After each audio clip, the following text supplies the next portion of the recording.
Every time it hits the floor, there'll be some extra clicks on the... Oh, this pen. Yeah.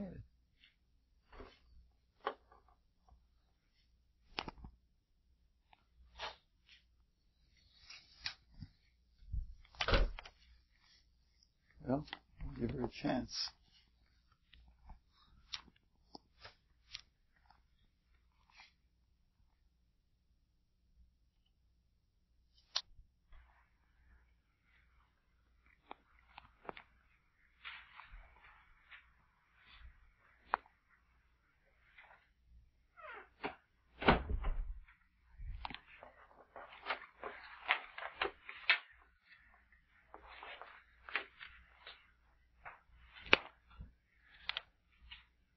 All that is aloe vera?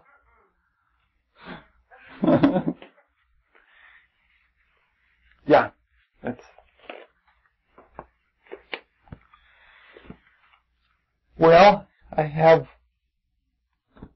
several things from Native American creation myths, but they're very terrible. This happens to be a good book, but there are no really good sources that I know of creation myths from Native Americans. I'll just read you a little bit from this chapter here that gives a little bit of a feel. And then I have something from another book, that the Breath Master, God of Air. In the far west, there is a tent resting upon a lofty mountain. There dwells Wakian. To this tent there are 4 openings in which sentinels are clothed in red down. At the east is a butterfly, at the west is a bear, a fawn is at the south, and a reindeer is at the north. It is Wakian who maketh the thunder. He it is that pierces the earth with an arrow, and the waters rush forth.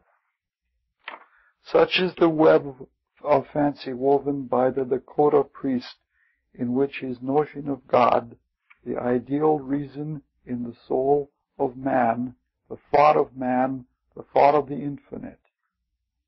Without such a microscope, man can think. He can see enough. I'll just skip that part. Here's a quote from a first-hand writer. They believe that there are many gods which they call Manituak, but of different sorts and degrees. Only one chief and great God, which hath been from all eternity, who, as they affirm, when he proposed to make the world, made first other gods, the principal order to be as means and instruments to be used in the creation and government to follow. And after the sun, moon, and stars as petty gods, and the instruments of the order more principal. So it sort of gives you an idea of the consciousness of the Native Americans on that subject. I have one other little thing here. And this is from a rare book that's very hard to get. It's called The Indian Myths by Ellen Russell Emerson. Not easy to find anywhere. This one is fairly easy to find, and it has very good things about it and very, not to me, pleasant things.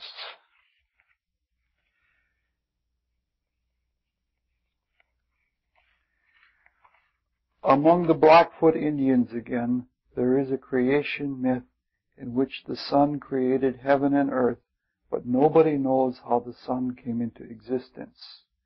The moon had a child, and the sun had a child. The moon's child is called Old Man, and the sun's child Nappy.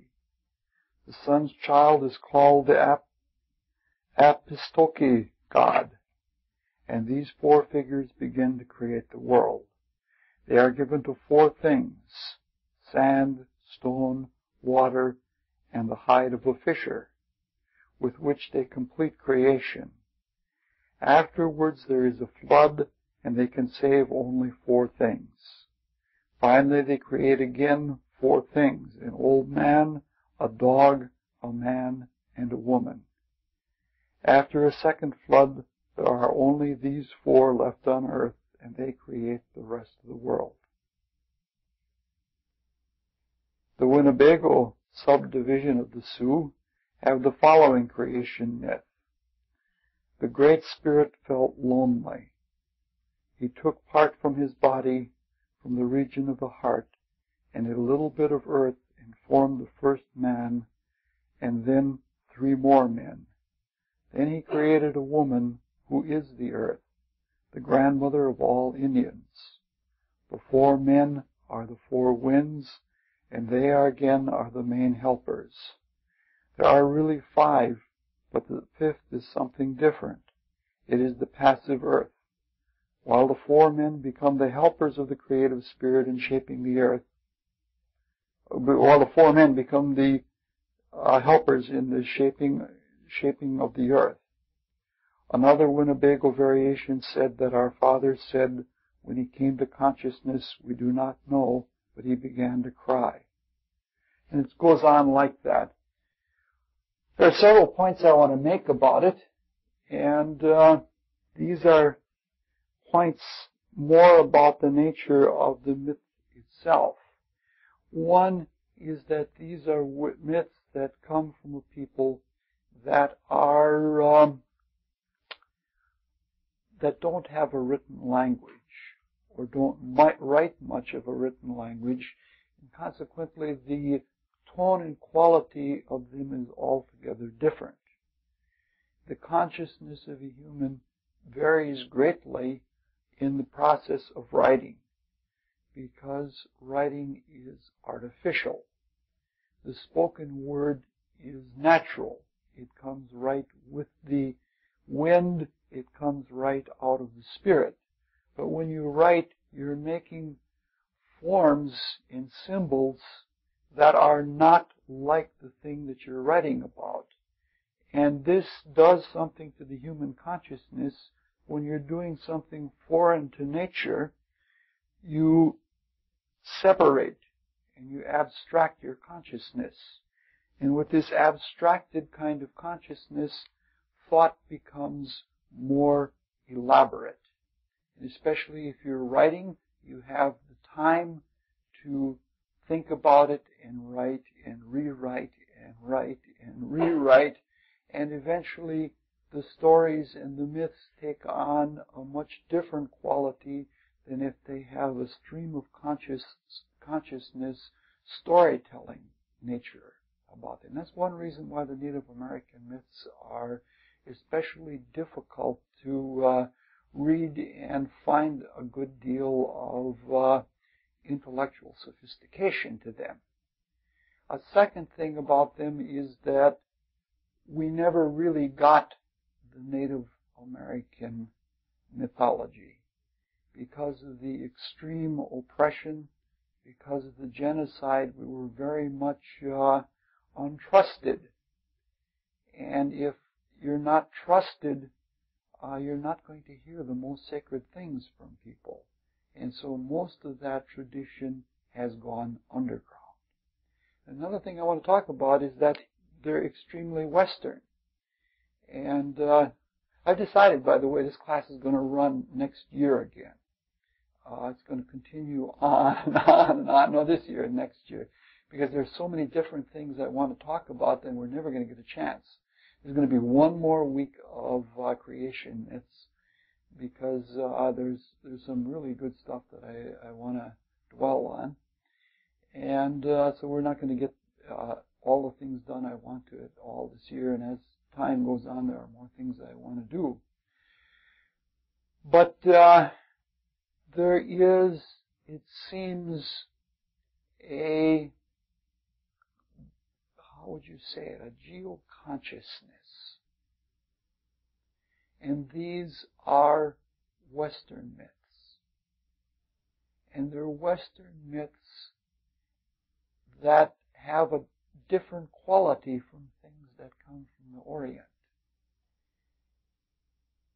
One writer Rudolf Steiner claims that in order for elephants to exist in a place naturally, there have to be elephant forces working their way out of the earth in the environment. And the geology and the kinds of forces that exist in the Western world are different than those in the Eastern world. The temperature ranges and things like that may be the same, but there are subtle differences, and those subtle differences are quite appreciable, because all of the spiritual consciousness is not a matter of extremely gross and sudden big changes. That's rather youthful thinking about spirituality, when you have to have a miracle a day and all of these shocking, almost knock you over kinds of experiences. The real spirituality is found in greater and greater subtlety. But if you'll notice about these myths as compared to, like, for example, the Pleiadian creation myth and the biblical creation myths, there's much less subtlety in them. And there seems to be something extremistic about the geo-consciousness of the Western world, such that it is intellectually very strong, as we noted in this myth, that God is seen as intelligence, and it's very much mental intelligence. And there's nothing in between the intelligence and the material earth. And if you look at the culture, even of Indo-European peoples living in Western countries, the same thing is there. The United States is not a very spiritual nation, because there is, on one hand, a lot of intellect and a lot of material. In fact, most people in the scientific world look at the emotions and actions and things like that as being a result of chemical interactions, and that they aren't due to a spirit, and a spirit that has different realms in which to express itself, a myriad of feelings and things like that. And so that's the kind of world that we literally live in. So one might say that this consciousness is ready for a different kind of approach to spirituality. And some people, like pure mythographers like Joseph Campbell, would be interested in starting a whole new mythology, that the old myths are tired out. But I don't see, looking from a spiritual point of view, I don't see that as being the way. I think what is more appropriate is that there be a direct perception of the gods in the spiritual worlds, rather than producing new mythologic symbols and a new mythologic framework. And it's now the time that we should be unfolding the clairvoyance and seeing the stories in a living form, rather than producing another oral or written tradition. I think this is really important, because we have gotten that type of consciousness that our intellect is so separated from the external world. We have all of these notions about having power over nature and being removed and above nature in such a way that that's almost by definition a withdrawal schizophrenia, when you're pulled away from material existence and refuse to admit to the reality of it. And in the process of coming through the physical and into the spiritual, in that kind of process we could see through. If we just made a new mythos, there'd be a very great danger of having sort of like a cultural fantasy, and that could be a very selfish, self-indulgent kind of new mythical structure, and then it would take on the character of escapism. All right, those are just little thoughts I wanted to make on the side. Since there weren't any good cosmogenesis myths, there is a very good anthropogenesis myth from the Native Americans, and it's a little bit long, but I'll go through it just to do fair to the culture. This is it's called the first appearance of man according to the Navajos. A great many years ago, the Navajos, Pueblos, and Coyoteras and the white men all lived under the Serra Naztani on the little Rio San Juan. Here they existed on flesh alone, for they had with them all kinds of birds. These people were obliged to live always in the twilight. Now among the Navajos were two dumb men, who were very greatly skilled in various things, among which was the art of playing the Indian flute. One of these, having accidentally touched the roof of the cave in which they were dwelling, heard a peculiar hollow sound, and became excited by curiosity to such an extent that he determined to bore through the cave and discover what was outside. He placed his flute against the roof of the cave and made the raccoon first ascend and try to dig his way out, but the raccoon did not succeed.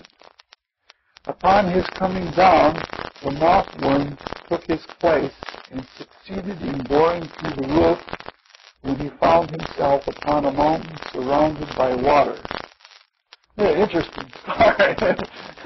You read all of these things and it just blows you away that what goes on in the human imagination and perception is something quite interesting. Having thrown up a little mound, the mothworm rested himself, and as he began to look around, he discovered 4 large white swans placed at the 4 cardinal points, and carrying an arrow under each wing. The swan from the north first rushed upon him and thrust an arrow through his body on either side, each of which he withdrew and examined attentively, exclaiming, "He is of my race," and then he retired to his station. This was repeated by the other 3, and after the ordeal was gone through with, each had resumed his former place. 4 great ditches were made and drained off the water, and left in its place a mass of soft mud. The worm now carefully descended to the dumb man, and the raccoon passed above. But the first leap he made, he went mid-leg deep into soft mud, by which his paws and legs were stained so black that the marks have remained to this day. The discomfited raccoon then made his way back again, when the wind came forth and blew upon the mud and dried it up, after which the men and animals appeared. But their passage from the cave occupied several days.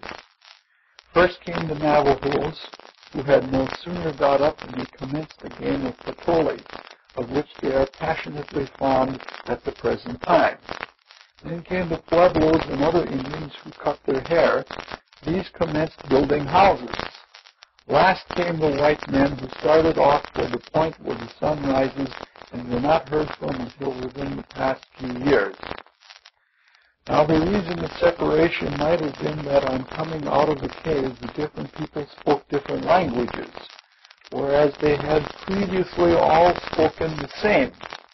It was found that the beasts and birds that had occupied the cave, on leaving it, immediately betook themselves to the woods and plains where they were wild creatures. And so the grandmother, seeing her children's need, created domestic animals especially for their use. After this gift, and when 4 days had elapsed since they had left the cave, a death occurred. This caused great anxiety, and the dead body was carefully laid aside, but in 4 days it disappeared. Then one of the old men went down into the mountain, where they had all formerly lived, to look for the dead man, and found him there combing his hair. Since then he has several times been heard crying out, All who die come down here to live with me in our home. And for this reason, the dead are placed under the ground, where the sun lights up the dead men during the time of its disappearance at night. So it's a very, very interesting myth. I don't know where to begin talking about it.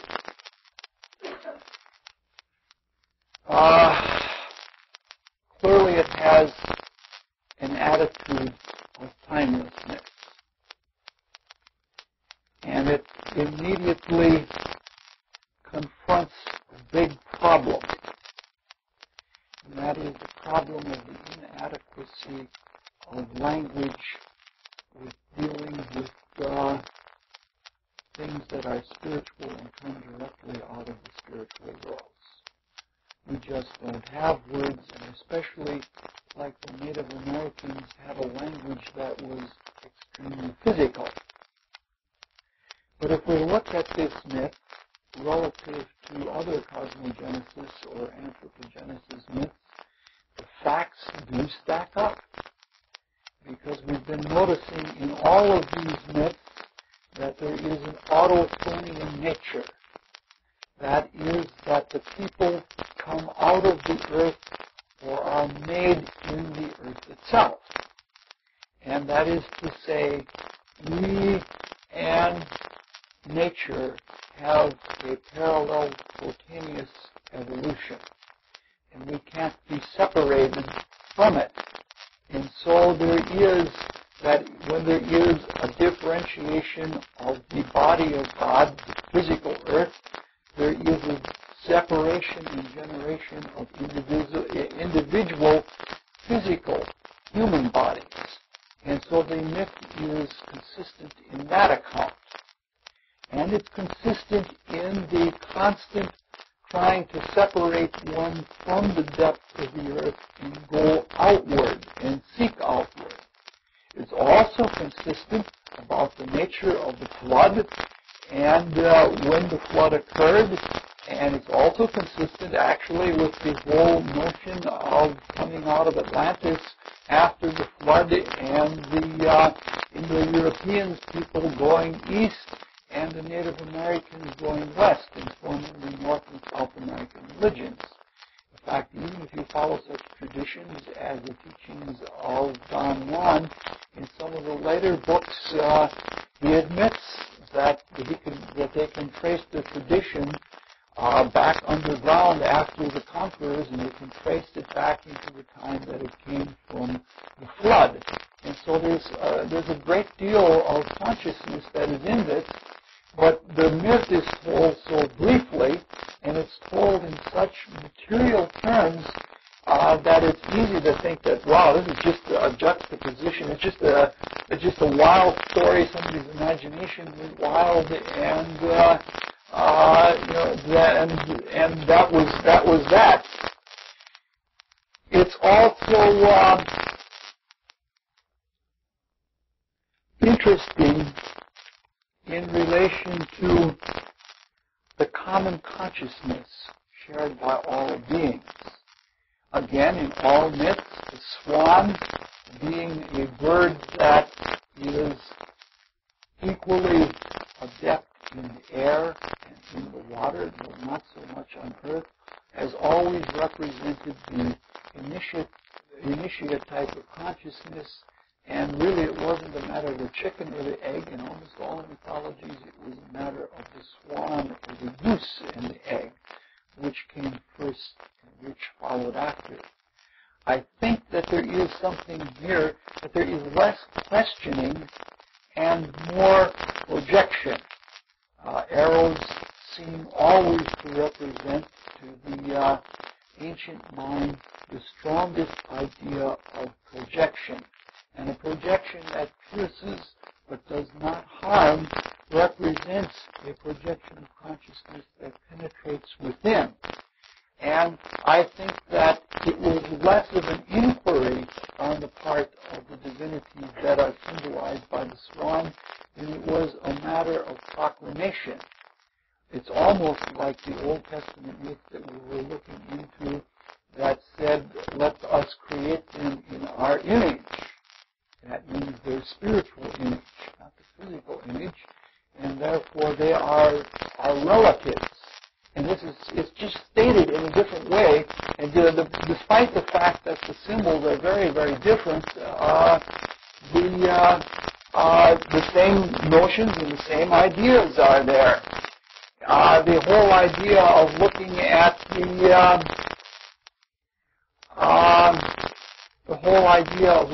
the worm as being the first thing to rise to the surface.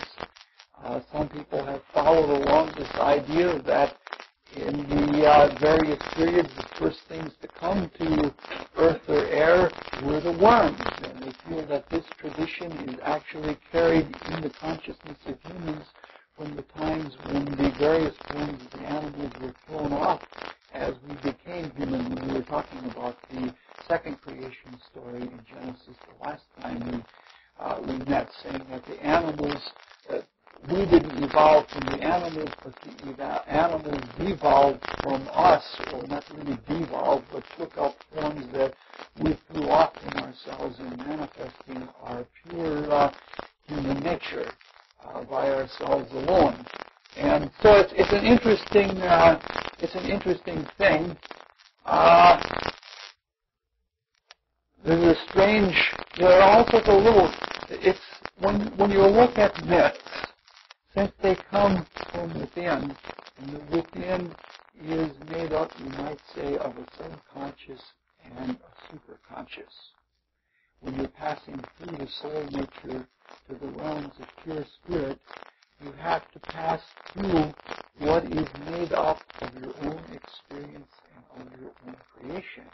And this is often fraught with personal symbols, things that mean something to you but may not mean something classically.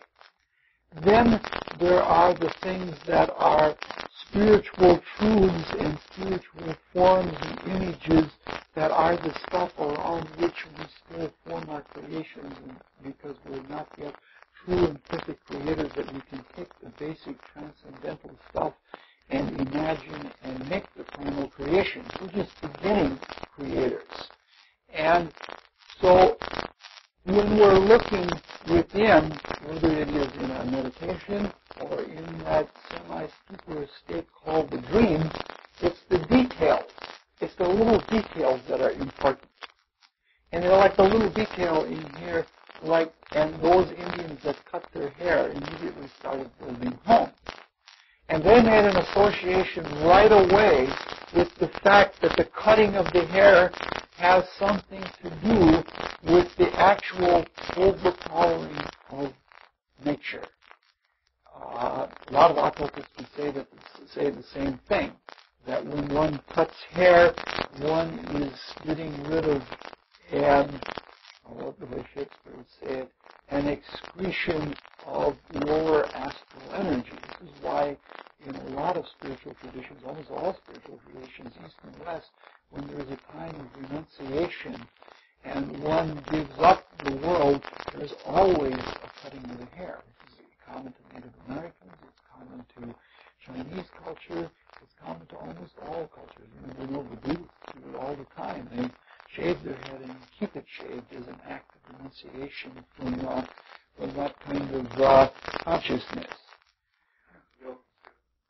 Yeah. Okay. All right.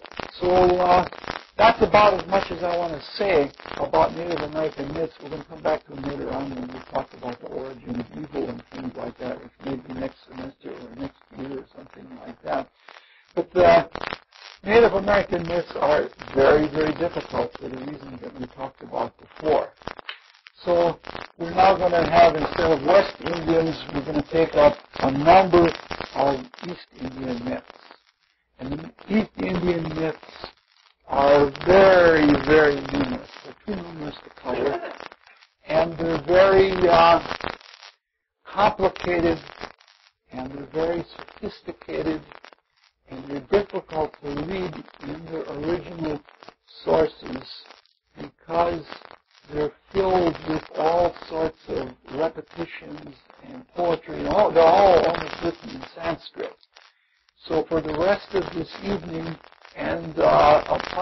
next time we meet, we're going to look at from the earliest East Indian creative myths to the later ones and watch an evolution and actually a devolution in creative ideas. I have about 3 or 4 books on Indian mythology, and I like this one the best because it's the Indian myths, and it's a Penguin book, and I don't even know who the translator is. Translated from the Sanskrit with an introduction by Wendy Doniger O'Flaherty. You can see right there, it's a great Hindu person.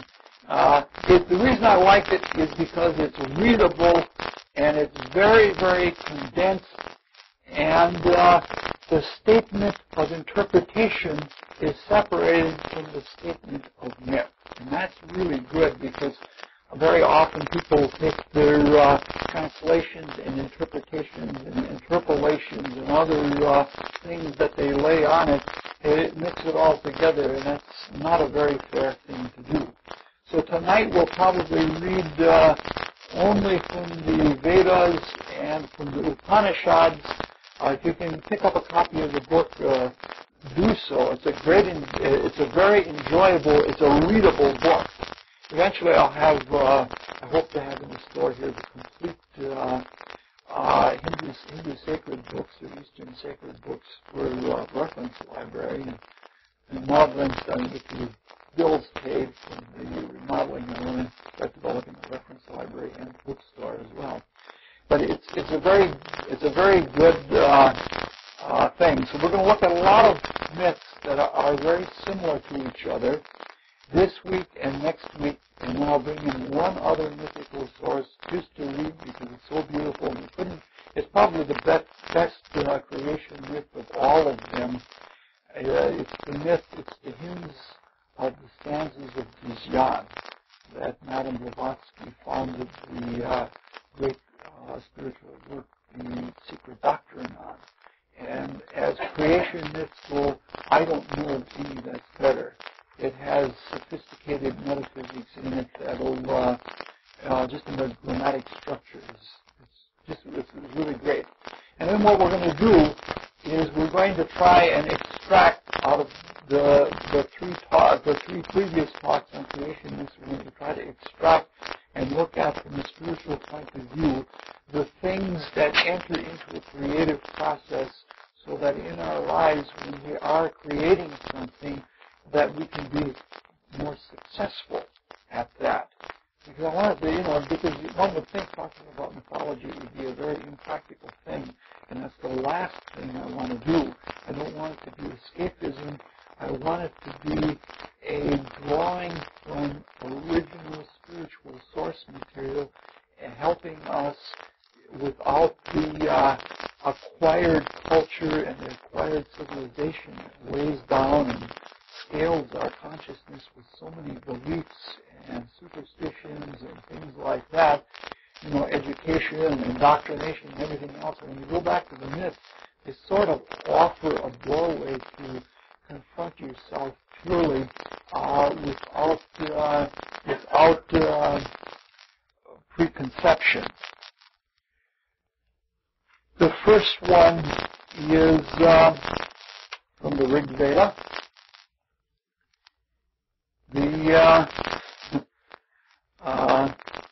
Let's put it this way, the ancient Hindus were not bashful when they talked about creation. As his phallus was stretched out in eagerness for the act of the man, the manly one pulled back. He drew back again from the maiden, his daughter, that tireless phallus which had been thrust in.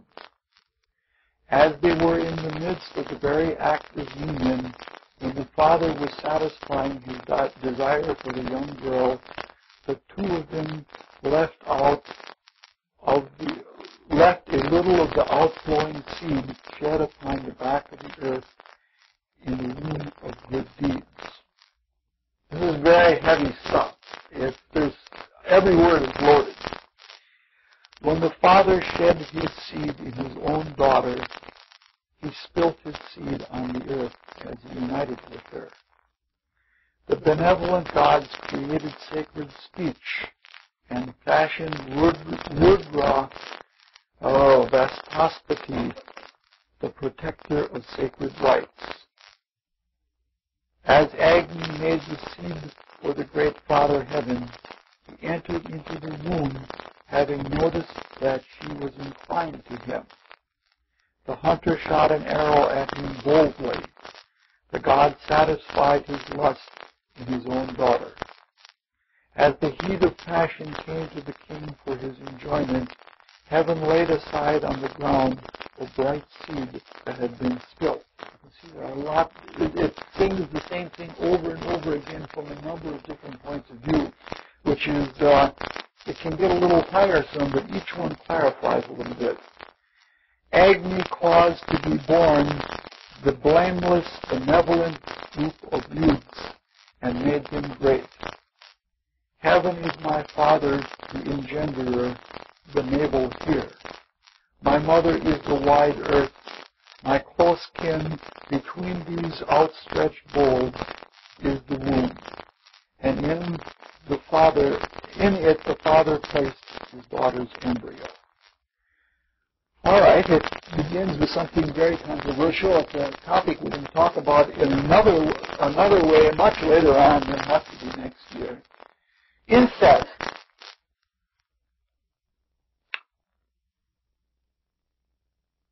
It's a very, very important conception. If one takes the common everyday outlook, we're all related to each other. If one takes the Adam and Eve story directly true. Spiritually, this is also true. This statement is a statement that we have seen before in all of the creation myths, only here it is made very graphic and it is very powerful. The one, in order to create, must have a vehicle of creation. This, in the Christian sense, is called the alone begotten.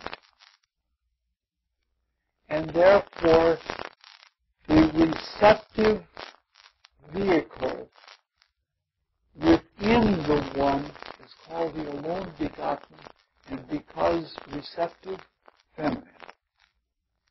And because begotten of the one, the daughter.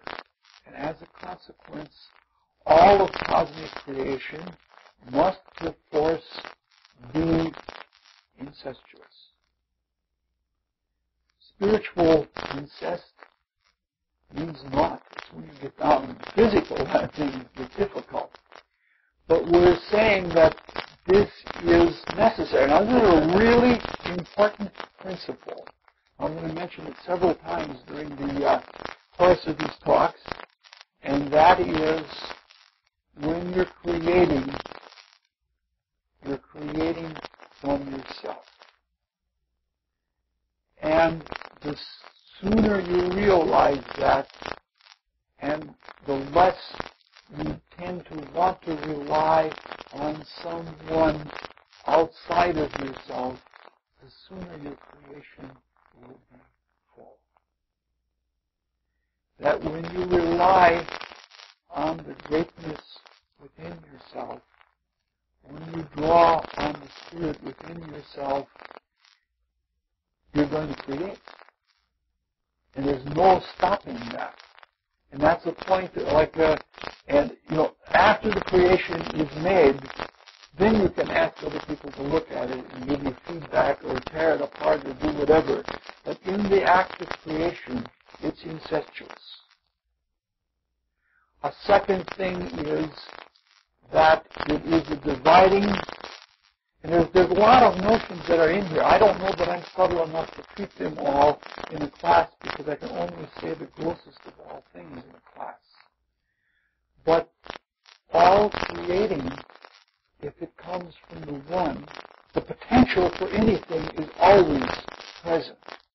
But the actual creating, taking from what you know and not sticking with what you know, but doing something new, that involves putting something of yourself into the unknown, into the potential. But not so much that you project only your knowledge.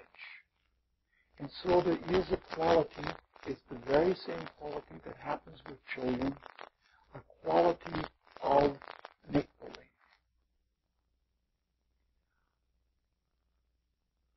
The difference is between make-believe and creation is that with creation, it's for keeps. You make believe to such an extent that it's real. And because you do it for keeps, it becomes real. It is only when you give yourself to creation that fully that it is for keeps that you can really create. And that is what this is all about. There are a lot of other subtle things in here. You can see there are aspersions are cast on the quality of desire.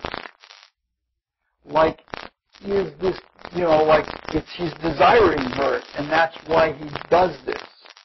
It's a common theme in the Eastern creations to see what starts the perpetual rebirths of the entire cosmos, the Anupadaka creation, is that it's always desire. It's like the spirit isn't chained by a necessity of karma, but there is some quality of desire, which is not desire like we desire sex or food or wealth or something like that, but it is a desire for new experience. And that's always suspect to people who have the, how would you say it, the more adventitious desires, the more spurious types of desires. To see the divine as having a desire for more experience is a rather alarming type of thing. That's probably one way away from my notes. I think that's enough on that. We're going to find out that some of the other myths are going to come back to the same topics. So we can, this is again from the Rig Veda. This is a further apart, further down along in creation, and they're going to be talking about man here. And they don't mean man as humans. They mean as males, but they mean man as the masculine, which the manifesting spirit is considered masculine. And on top of that, the word man, the best thing in our language to use it the way it's going to be used in this reading is the word one. One. We come now to we have the duality of creation. Now we're going to look at the third and final part of creation. Man, Purusha, has 1,000 heads, 1,000 eyes, 1,000 feet.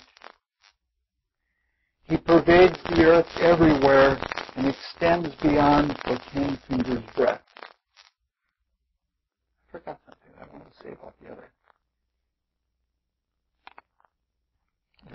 If you'll notice, Rudra as a counterforce came up in the last creation.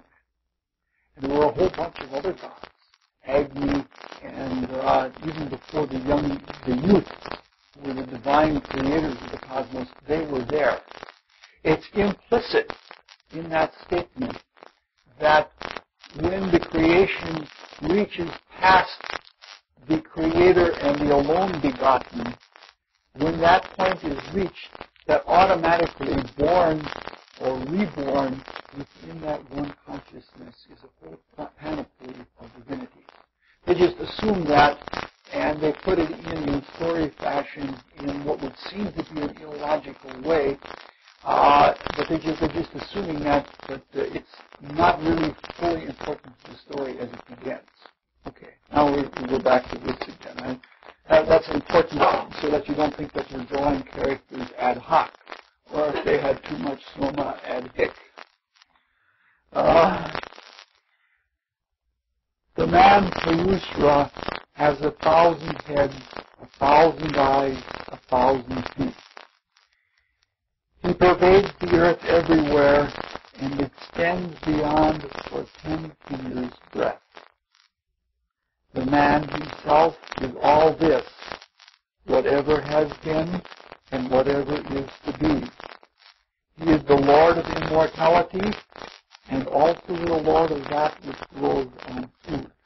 Such a nice, subtle way of saying it.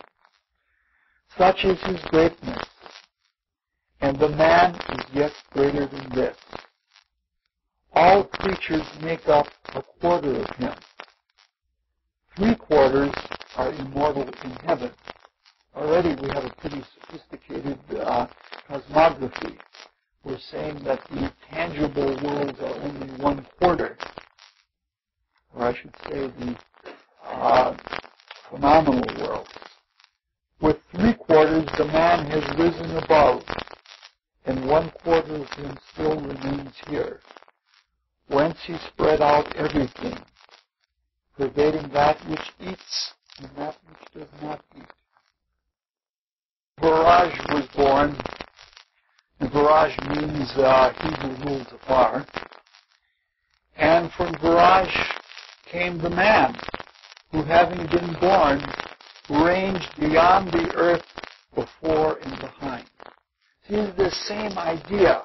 He's born in his own creation. It's a really lovely thing.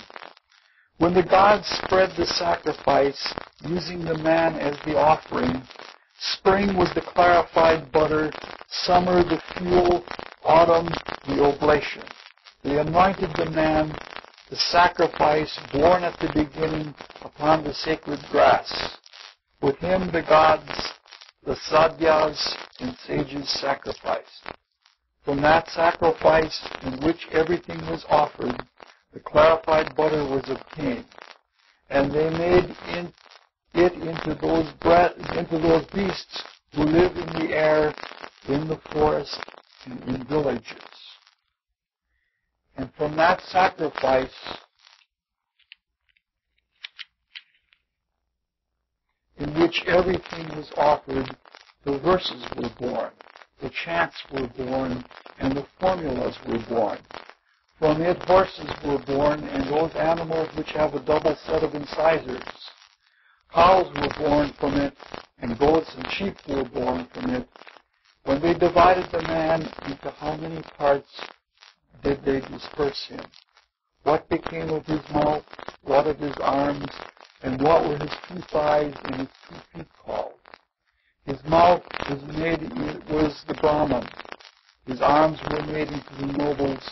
His 2 thighs were the populace, and from his feet were the servants.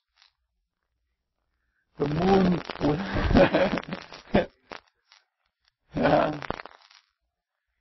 from his mouth came Indra and Agni. From his vital breath the wind was born. From his navel the atmosphere was born. From his head the heaven appeared. From his 2 feet came the earth, and the regions of the sky from his ear.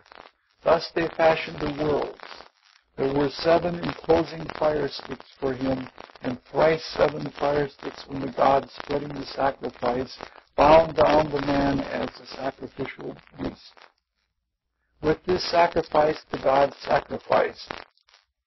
These were the first dharmas, and these powers reached the dome of heaven, where dwelt the ancient Siddhas and gods. There's an awful lot to cover in that. This is a myth that we're going to come up to when we start talking. We're going to talk about the dismemberment of Dionysus, or the dismemberment of Osiris, or the dismemberment of the original Adam. In some cases, they're sliced up. In some cases, they're torn up. But the basic idea that we're trying to get here, it's another basic notion of creation.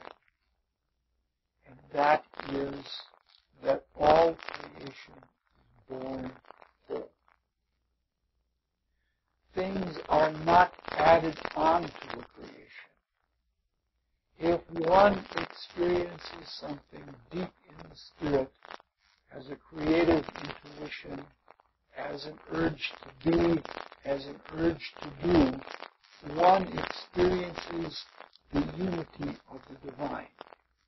And that is whole.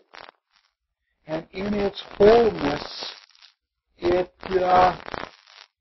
differentiates all of the entire creation in itself.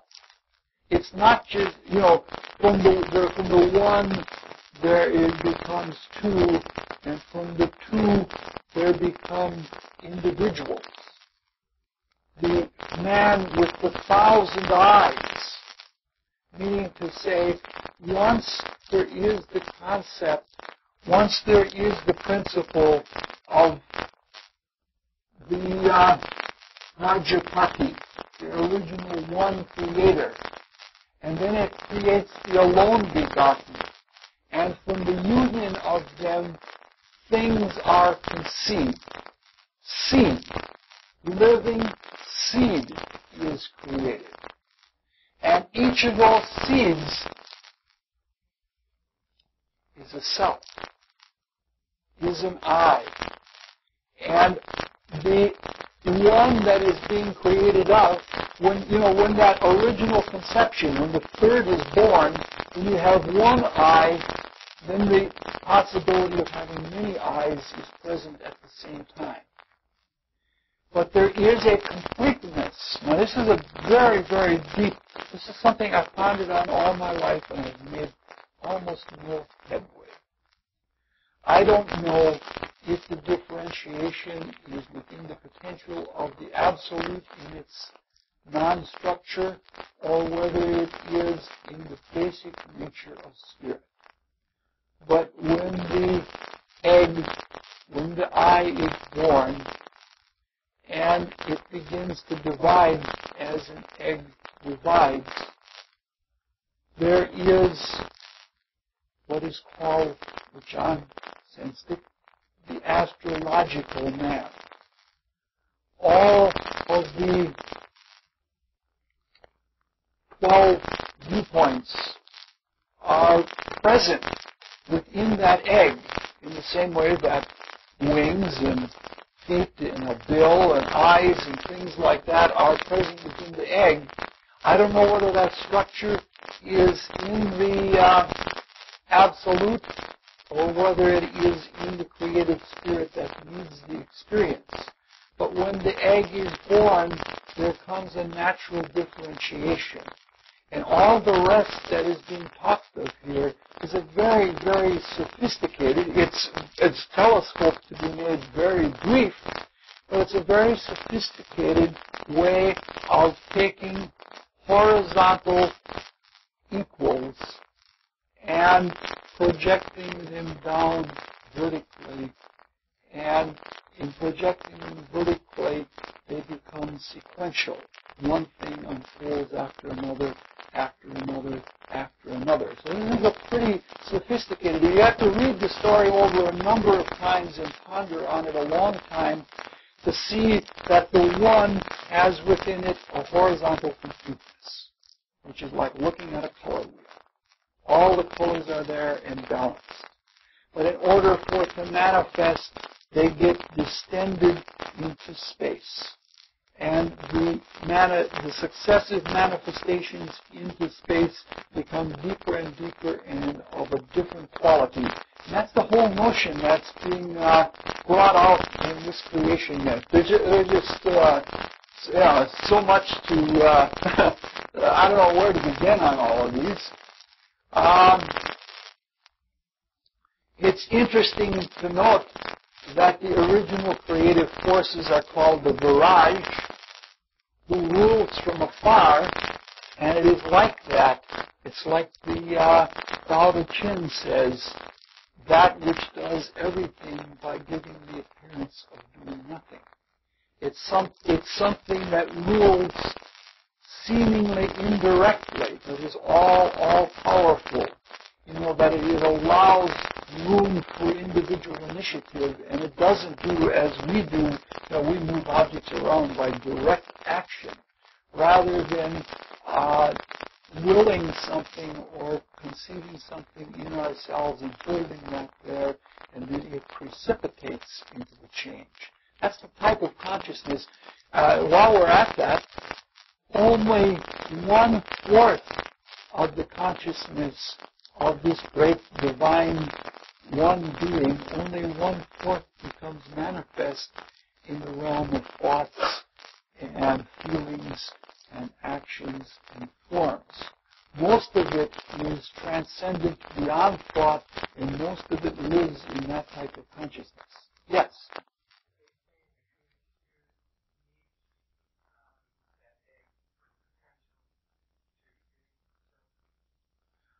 The potential is there. The creative need I'm going to talk about 2 myths down the line. I think it's both an outer need and an inner need. The creativity or the creative urge is as much a spiritual fullness as it is a material or experiential emptiness. And you can look at space as being both full or empty, and either way you get a different outlook about reality. That didn't answer your question at all, though. May I hear the question again? Okay. All right.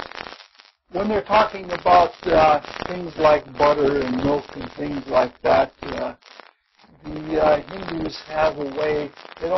They not only churn butter, but they melt it, and especially yak's butter, they melt it and they rectify it, and it becomes a clear golden substance. And when they're talking about things like the butter, they're talking about the appearance of light. Actually, they're using this. This is again, the East Indians are in the same place the West Indians are, having to find words to point to states that you can't say it. You can't even bring them into words. Interesting also that the East, which there would be a slightly different viewpoint from what Jung would give to the whole matter, but in the West, everything is the 4 winds and the 4 openings to the sacred tipi and such like that. In the East, they don't even have 4 seasons. They have 3 seasons. And this is a different outlook of the world. That the East places all of this attention on the transcendent and abhors entering into the phenomenal because it is Maya, because it is filled with illusion, because it is filled with desire that is untrue desire. And as a consequence, they would see all of reality in a tripartite sense. On the other hand, the West sinks into matter almost extreme, and it sees everything by 4s. It isn't an accident that Carl Jung was in philosophy basically a materialist, and he thought that 4 was a more complete number than 3. and could not see the balance between the two of them. Okay. Actually, the both of the two of them together gives a 7, and and that's a much more complete outlook about things. It takes into account both the experience of matter and the understanding of spirit. Because otherwise, if it's only the 3, you can spin out all sorts of things in spirit which never get tested or never get satisfied in matter.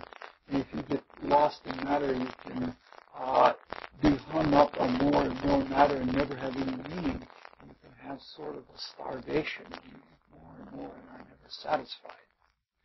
There are 2 other things to note in here. That it's done in a much more tricky way. You remember when we talked about the Adam and Eve story of creation, actually, before the sexes were separated, the animals were brought before Adam, and Adam was to say what they were. And when he said what they were, they became the animals. In this case, they did it in a different way. In this case, it's almost like you see a tumbling out of this spiritual being that is like an eye, or like many eyes. You see all of the animal forms tumbling out. Then in the next sentence, you see the parallel force that goes with it. The chants, the mantras, the sacred verses, they're sort of a parallel state. And this is, I think, more has to do with the dramatic form or the dramatic way of things are said. I think actually in spirit the way it works is that by sustaining a word within that word, the forms first become more nebulous, first more nebulous and indistinct, and then gradually they become solid. They become something finished, something final, something that is complete. I don't know, you see in all mystery schools, one of the chief exercises, there are 2 chief exercises. One is self-examination. Every mystery school student who is aspiring to be initiated to the mysteries spends a portion of each day in self-analysis. Another part is spent in creation. And in almost all cases, it is listening to the Word and literally seeing, but not with the eyes, but with the inner eye, seeing what the light that is formed within sound and how in that the light forms into being. And that is part of the creative work that every mystery student goes through. All right, we're getting way too long. We're not get as far as I wanted to get. Oh, well, that always happens. All right, let's look at another creation myth. I think we're just about now to the Upanishads. And the Upanishads are commentaries on the Vedas centuries after the Vedas were written. People, as they were studying the Vedas and as they were coming into their own, wrote commentaries on the Vedas, and in some cases it was an extension of creative knowledge. And we're going to have about 3 readings from different Upanishads, and it's the first one, and boy, I had trouble with all of these. It's the Aitareya Brahmana. Prajapati approached his daughter. Some say she was the sky, others that she was the dawn. He became a stag and approached her as she had taken the form of a doe. The gods saw him, and they said, Prajapati is now doing what is not done. They wished for one who would punish him, but they did not find him. They did not find him in one another. They assembled in one place the most fearful forms, and these assembled became the deity Rudra. Therefore his name contains the sound Bhuta, Bhuta, Lord of Hosts. The god said to him, Prajapati is now doing what is not done. Pierce him. So be it, he replied, and let me choose a boon from you. Choose. He chose as his boon the overlordship of cattle. Therefore his name contains the word cattle, Pashputi, Lord of the cattle. And one who knows his name becomes rich in cattle. This is a very interesting psychology in all of this. He took aim and pierced him. When he was pierced, he flew upwards. They called him the deer. The piercer of the deer is called by that name, and the female deer is Rohini. The arrow made in 3 parts became the tripartite arrow. When the seed of Prajapati had been split, it ran and became a lake. The god said, let not this seed of Prajapati spoil. Since they said, let not this seed of Prajapati spoil, it became not to be spoiled. And its name was not to be spoiled. The power of the word in here is immense, because people recognize themselves and actually change reality in the taking of words and putting them into thoughts. It's powerful stuff. That which is not to be spoiled is connected with man. Therefore they call that which is not to be spoiled connected with man, Manusa, mortal, or descended from Manu, with a mystery, a riddle, for the gods seem to love mystery. They surrounded it with Agni. The Maruts blew upon it, but Agni did not cause it to flow. They surrounded it with Agni Vetsvantra, and the Maruts blew upon it, and Agni Vetsvantra caused it to flow. The first part of the seed that was ignited became Aditya.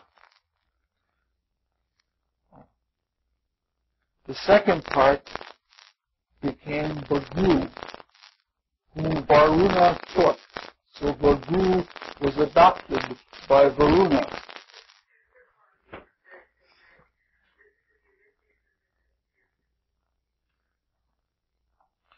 The third part, which was brilliant, Adidet, became the Adityas. The coals became Angirasis. And when the coals blazed forth again after they had been quenched, Brahaspati was born. The completed charred coals became the black cattle, the reddened earth became tawny cattle, the ash spread in various forms, the buffalo, the ox, the antelope, the camel, the ass, and the tawny cattle. The god said to them, this is mine, what remains here is mine, but they deprived him of his claim by reciting the verse addressed to Rudra.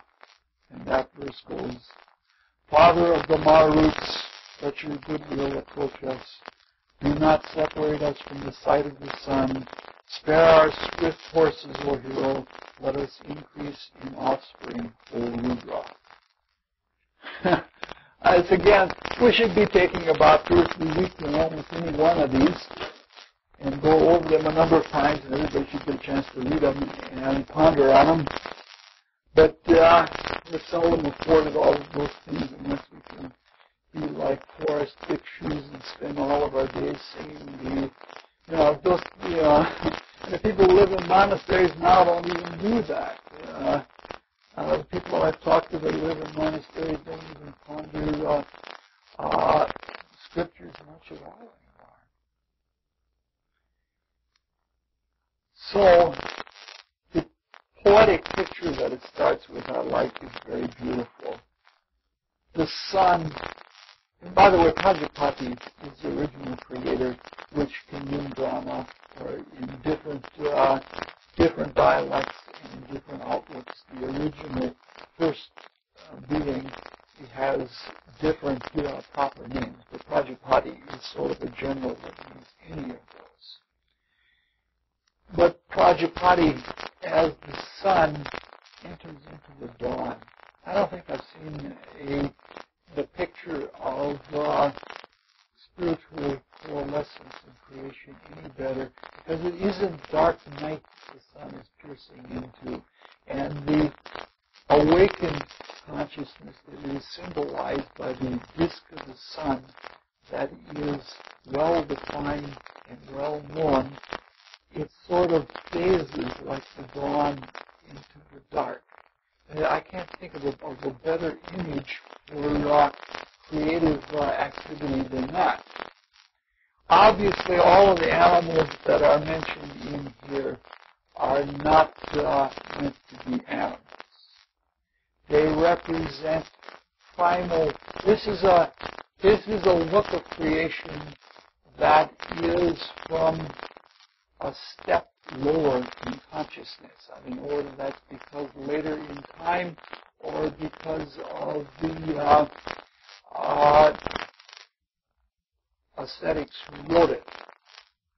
But if you notice in this, the Antichrist figure or the anti-sun figure, Rudra, plays a bigger part in the creation than the creator being. The creator being, Prajapati, is seen more as just a sacrifice. He is copulating with himself. And in so doing, the seed principle comes out again. I don't know if I'm going to come to that in a little bit. But all of the forces, instead of being seen as the bright young youths, this is a looking from the bottom up point of view, whereas the first creation myths we looked at were looking from the top down. All of the primal spiritual forces are seen as animals. The first, all cycles of time, whether it's in the Bible or other spiritual books, all cycles of time begin with deer, or they begin with hooved animals that run swiftly. That's why to this day that the cycles of the material cycles begin with Aries, because that's the beginning of the material half of the year. But cycles of time always begin with Capricorn. And all of the cloven animals between Sagittarius and Capricorn, which is where the new year begins from the viewpoint of time, that same idea is what they're talking about here. What are born are all different kinds of animals, most of which are cattle. And cattle here are used as a symbol that would appeal to the mind of people, because it's something, cattle they represent wealth. They represent productivity. And again, they represent that which produces milk and butter, which we'll talk about more again later on. But you get the whole idea here that it's not at all animal. It's not an animal like we see. Again, what happens here is the power of words. Because something is stated, it becomes so. So it's something that can be taken very practically. Somebody says, "How are you?" And you say, "I'm terrible." That's a self-condemning activity to say, "I'm feeling terrible." Because the word has the power. You objectify something and you've made it more so. What's interesting here, maybe I should not, you don't want to hear any more reading. I'll go back. But when you look at myths of this order, I'm sure everybody can run out now and get creation myth, Hindu myth books, but the word becomes a name. And when it becomes a name, then it becomes manifest as a being. If you look at the translation, which it said, they said, and the seed was spilt, and they said, let it not be spoiled, and it came to be called, let it not be spoiled, and after it became, let it not be spoiled, then it became the creative being or the creative power from which things were made. So I'm trying to talk about in the inner spiritual consciousness, apart from all of the animals or all of the divinities, we're talking here, it's something that works both ways. We're talking here about a consciousness creation. First of all, you have Prajapati, who approaches the dawn or his daughter, which is a very beautiful euphemism, and spills the seed. And the seed is known as that which must not be spoiled, and it becomes that name, and when it becomes that name, it becomes a creative power. You might say, as we look at things in our language, even our language now, which is sort of coarse and foreign, because the words are not quite like the true creative words, which would be more like emanations of sound rather than having so many stops and artifices and conventions. You have a meaning.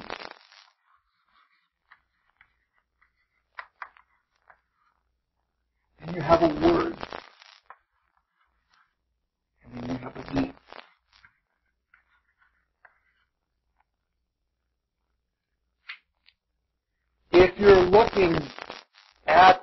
If you're reading material like this, you go the other way. You look at a name, and you look at the potency or the creative thing. This is like, to go back to the Native Americans, people were given names according to their qualities. And then that's when they became adults. And when they became adults, then they lived out their qualities that were seen as potentials as you see them within a child.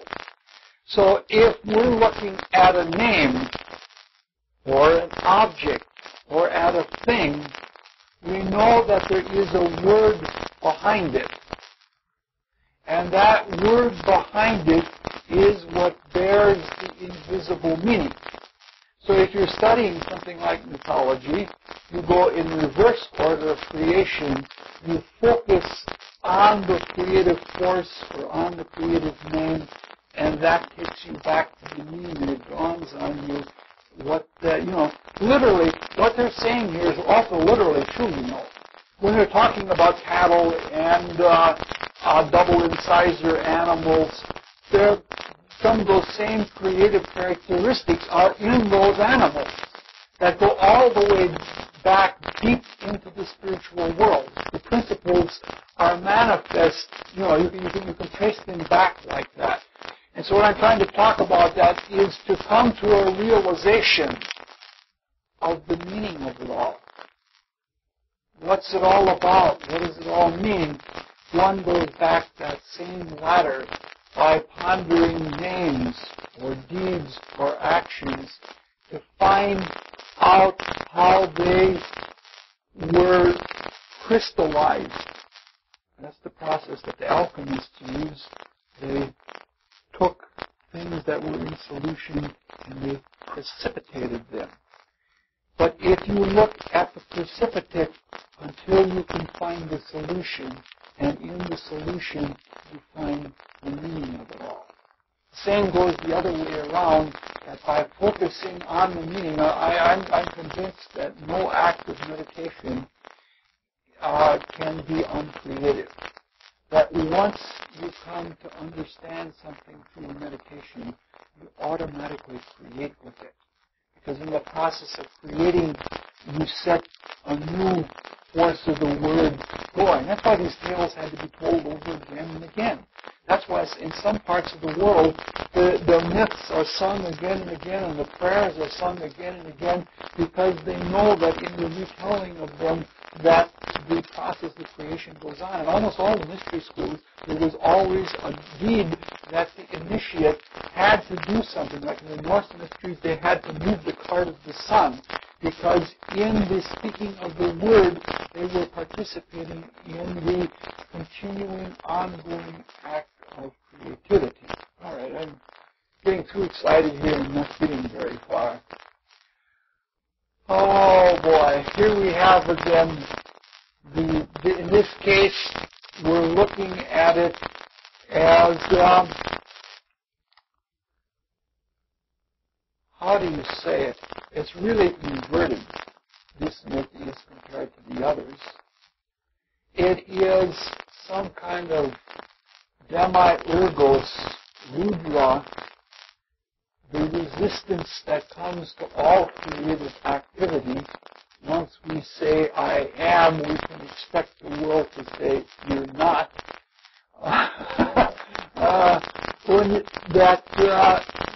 That force comes up, and it's really interesting, this is inverted, that this force,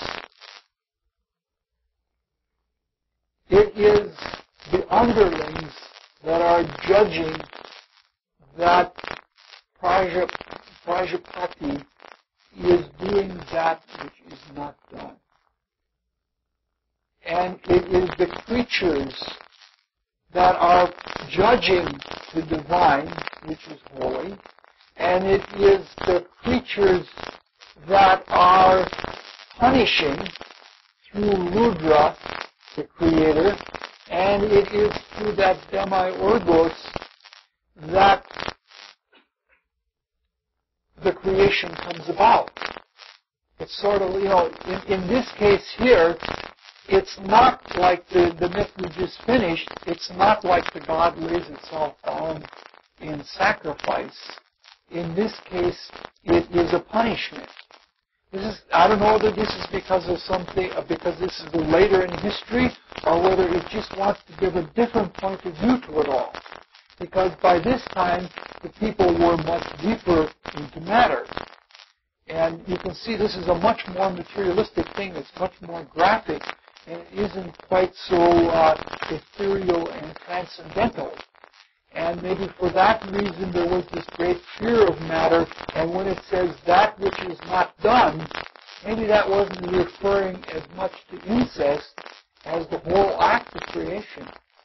Now I have a friend now that is not what I would consider a metaphysical giant, and doesn't often ponder metaphysical questions.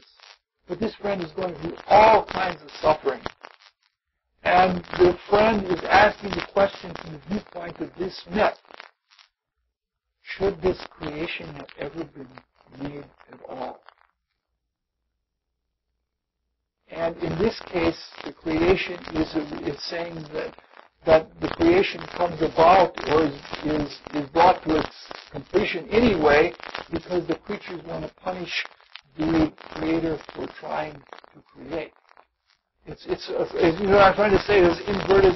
I can't say that it's ingratitude. I can't say that it isn't spiritual, but it's a peculiar outlook.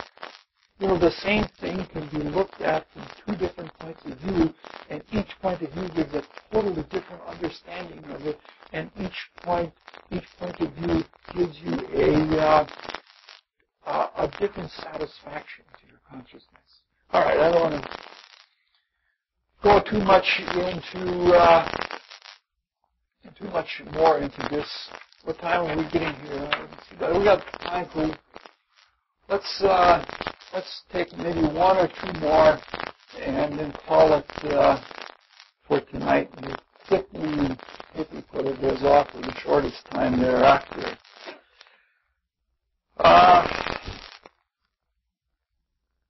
This is from the Kusataki Brahmana. Prajapati, wishing very much to have progeny, practiced asceticism. As he became heated, 5 were born from him: fire, wind, sun, moon, and the 5th, a female, dawn. He said to them, "Practice asceticism." And they consecrated themselves, and when they had been consecrated and were practicing asceticism, Dawn, the daughter of Prajapati, took the form of a celestial nymph and appeared before them. Their hearts were moved by her, and they poured out their seed. Then they went to Prajapati, their father, and they said, "We have poured out our seed. Let it not be lost." Prajapati made a golden bowl, an arrow's breadth in height and in width, and he poured the seed into it. Then the 1,000-eyed god, with 1,000 feet and 1,000 fitted arrows, arose.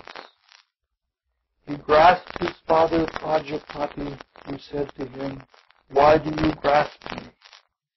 He replied, "Give me a name, for without a name I cannot eat food." He answered, "You are Baba, existence." He gave him 7 more names.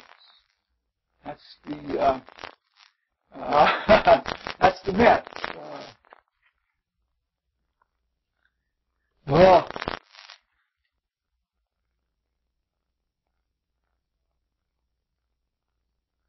I suppose you gathered that something to be a arrow's breadth high and an arrow's breadth wide. That's only a two-dimensional, almost only a two-dimensional thing. I pondered on it for quite a while, and I came to the conclusion that the arrow's breadth means the distance of projection.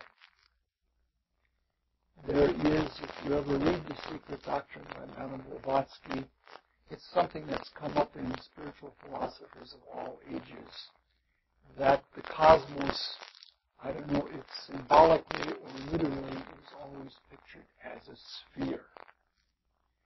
And it is the circle that has every, or the sphere if you like, that has every center, and it has a center everywhere and nowhere.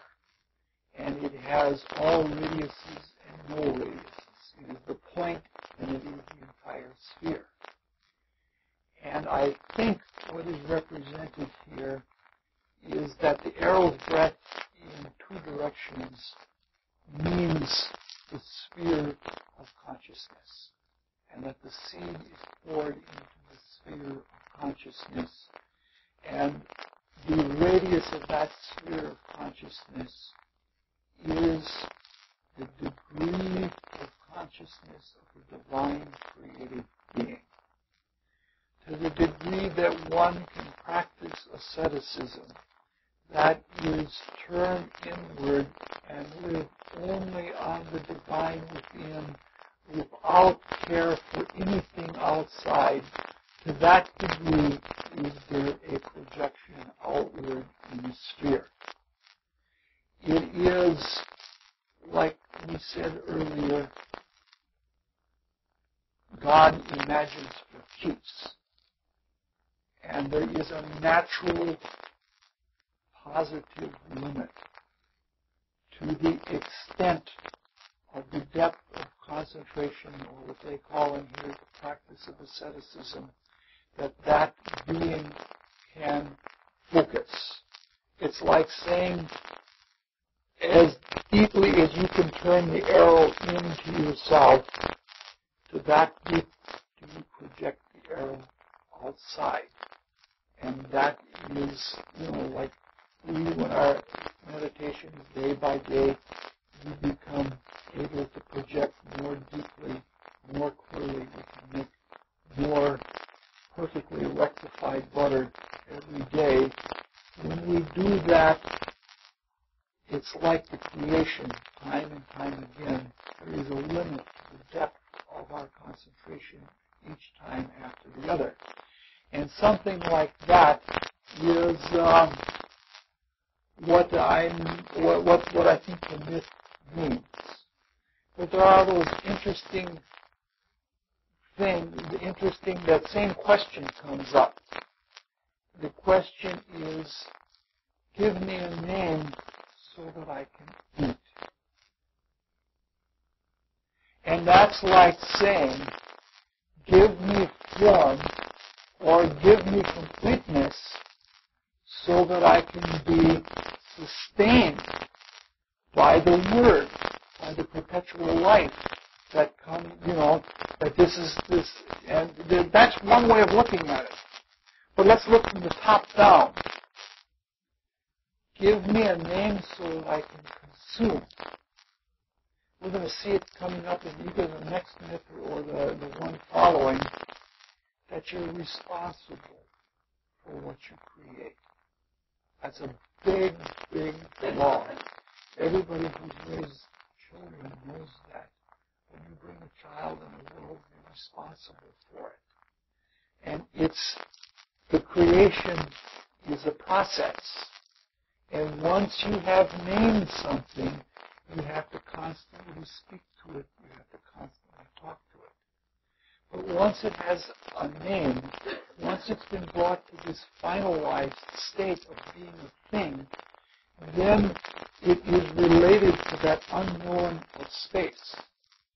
And being of the unknown of space or matter, through the gateway of matter, it then has, from one viewpoint, the life of the Word, but from another viewpoint, the form of the unknown. And from the viewpoint of the Creator, I don't know if you've ever done this, but if you write a poem or if you make an object, especially if you have done it for keeps, it becomes a curious item to you. There is a great deal of curiosity, and it becomes a gateway to really knowing that which was never known before, or which is unknown. And the consuming quality, remember in the earlier myth, those things that don't get hungry and those things that consume, the consume is on the side of the creatures. But the consumption has more to do with, like, one can get consumed in an interest. You can become fascinated. You can actually pour yourself out like seed because you're so consumed by this, the need for experience. It's hard saying whether the feminine, the daughter of Prajapati, is something that came from him or whether she represents the unknown that draws him with the experience. Both are true. And from the viewpoint of Prajapati, that desire is not to take something to him, but to feed something.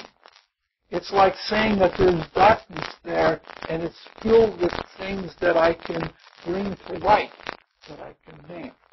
Okay, I think this is quite a bit, because we've covered what many people have spent entire lives for, and that societies have spent generation after generation talking about these creative myths. We've chewed off quite a few of them in one short bit. Next time we'll finish up on Hindu creation myths, and we'll look at the stanzas of Vijnana a little bit, and then we'll pull out a few basic principles about the acts of creation. Believe me, if you want to read the Upanishads or the Rig Veda and read them in something closer to original form, it is very difficult. This is sweet and simple and easy, and it doesn't take away, as you can see, all the ideas.